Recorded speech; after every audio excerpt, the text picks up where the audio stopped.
नमस्ते शरण्ये शिवे शानुकंपे, नमस्ते जगद्व्यापिके विश्वरूपे, नमस्ते जगद्वन्द्यपादारविन्द्ये, नमस्ते जगत्तारिणी त्राहि दुर्गे, नमस्ते जगच्चिन्त्यमान स्वरूपे, नमस्ते महायोगिनी ज्ञानरूपे, नमस्ते सदानंद स्वरूपे, नमस्ते जगत्तारिणी त्राहि दुर्गे।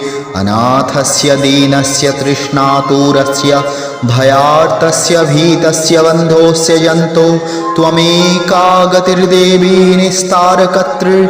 नमस्ते जगत्तारिणी त्राहि दुर्गे।